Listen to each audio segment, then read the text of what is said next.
Hello. So, when I'm not painting trees, you'll probably find me painting cows. This is a herd of cows, a picture of a herd of cows that live quite close to where I live.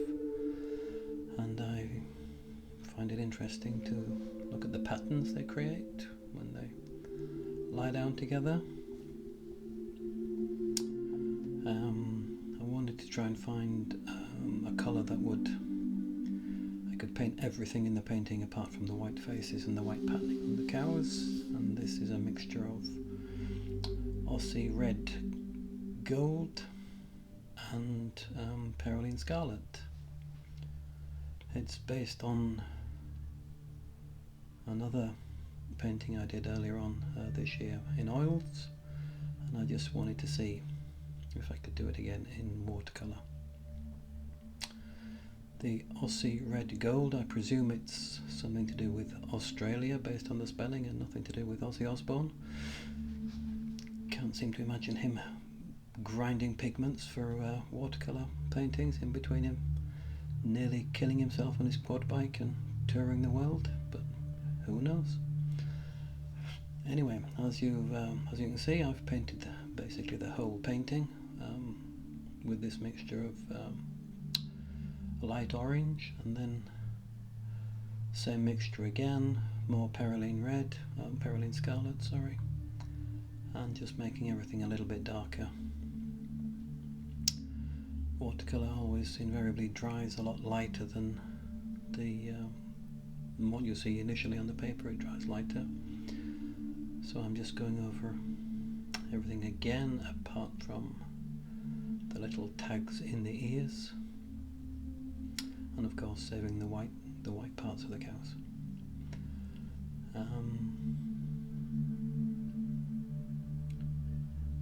Not much else to say really at this stage.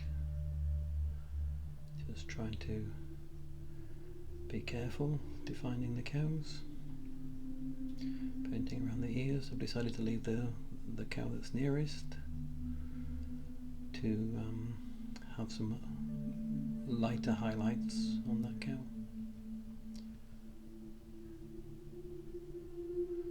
So just a lighter wash on this cow at the front.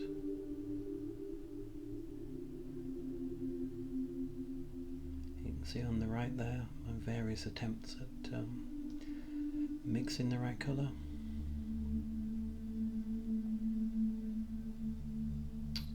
The paper I'm using is again the Hahnemühle 425 grams, and the interesting thing about this paper is that it's got a degree of texture on one side. I wouldn't call it rough, but it's not smooth anyway, and the other side is smooth, and this is the smooth side I'm working on, similar to a hot pressed paper. So just increasing the darkness of the same mixture, the Peroline scarlet and the Aussie red gold,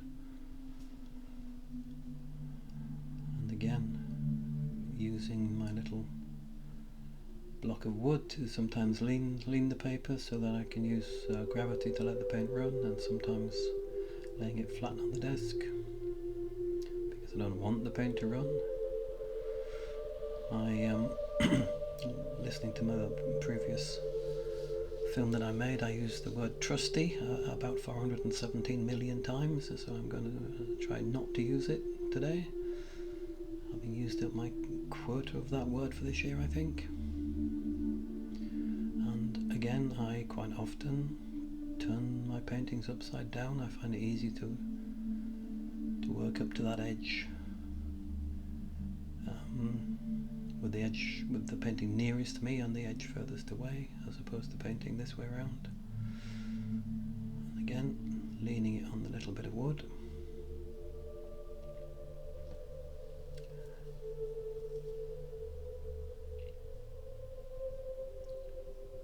Just keep picking up the details as best I can.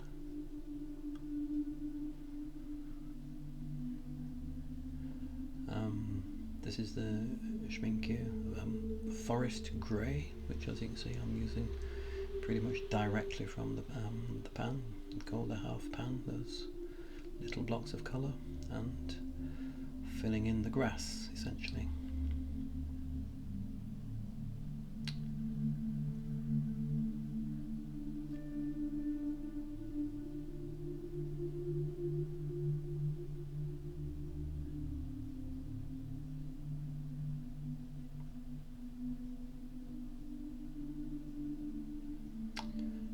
Even though the film is speeded up 400%, I still work as quickly as I can. This particular paper, the Hanemühle paper, actually is very absorbent. It does seem to suck the paint out of the brush very quickly, which can be a little bit of a problem, to be honest. I probably wouldn't use this paper again for a subject like this.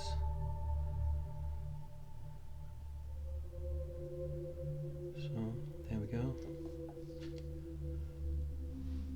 Just testing again, testing the paper, and again finding it easy to paint the furthermost cow from the top of the painting. And you see me occasionally smudge it with my finger. That's due to the paper, as I say, sucking the paint out of the brush, again using my finger.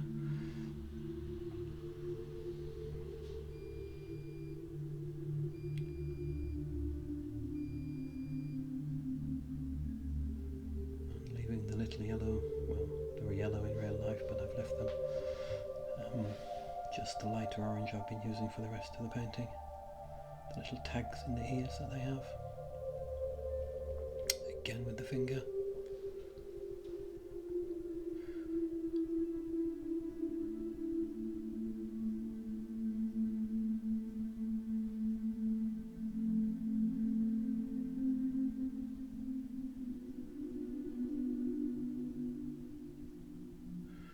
Trying to create the folds of flesh around the cow's neck.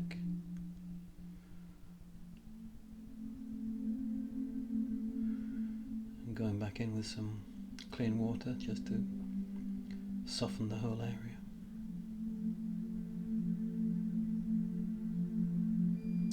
I've now mixed in a little bit of ultramarine to the same mixture to create a much stronger brown for the shadows. Again, working as quickly as I can.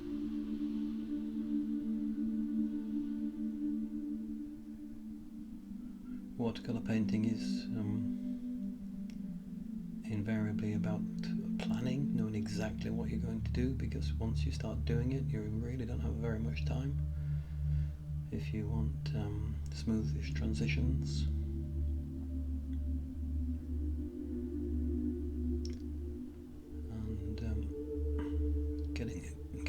excuse me, getting your colours right first time is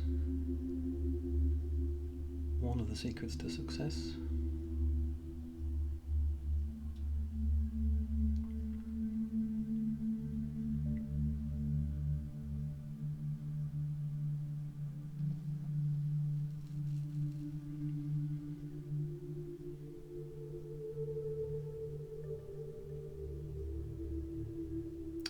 So painting the dark shadow at the top of the ear, and then just taking some clean water and running it over the rest of the ear. Same procedure on that side. Paint half the ear and then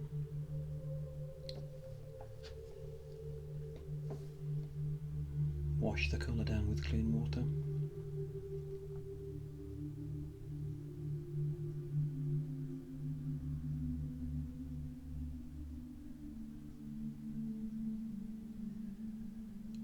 Same procedure for these two.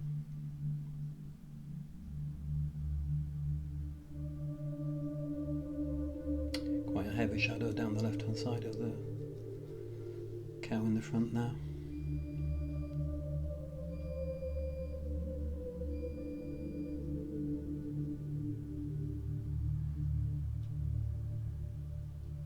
Again, trying to pick out the creases in the neck.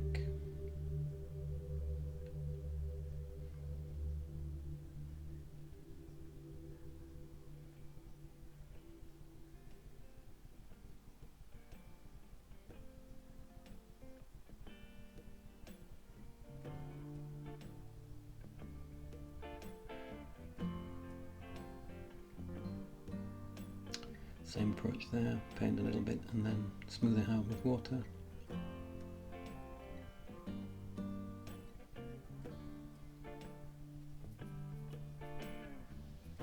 Trying to create interest by having light areas contrasting with dark areas.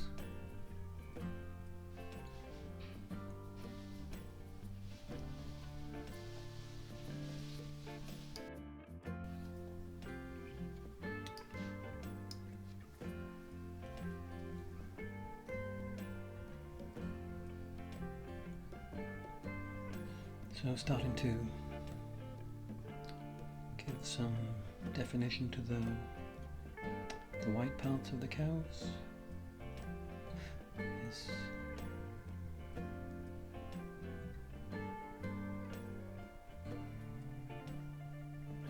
feet there and head.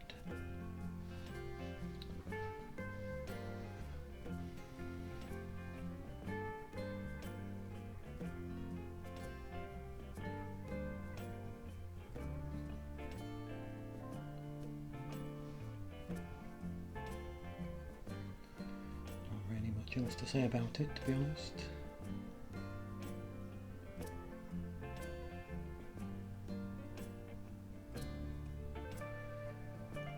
Ran out of clean palette space. Little plate found there. Creating some depth and shadows under his chin. Softening the edge slightly where he meets the grass.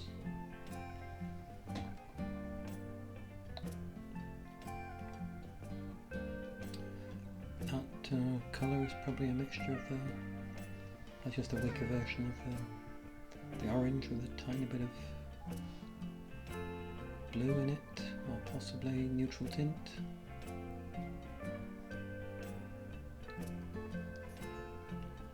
That's the blue and neutral tint.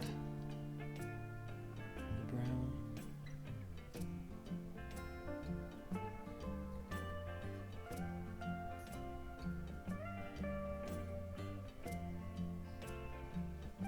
Soften the edge again between the cow and the grass.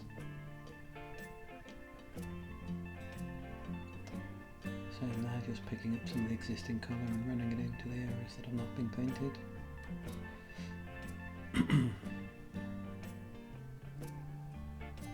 It's just straight neutral tint for the eyes.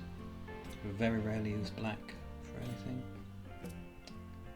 If I either mixing burnt umber with ultramarine or Payne's grey, I use quite a lot as a black, or as you saw there, that's neutral tint.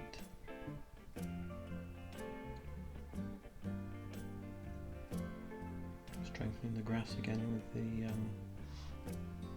forest grey, it's called, as I mentioned earlier.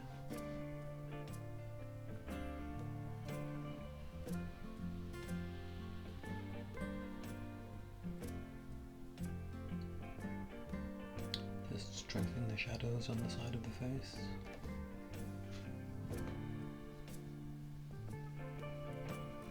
Making the nose a bit stronger.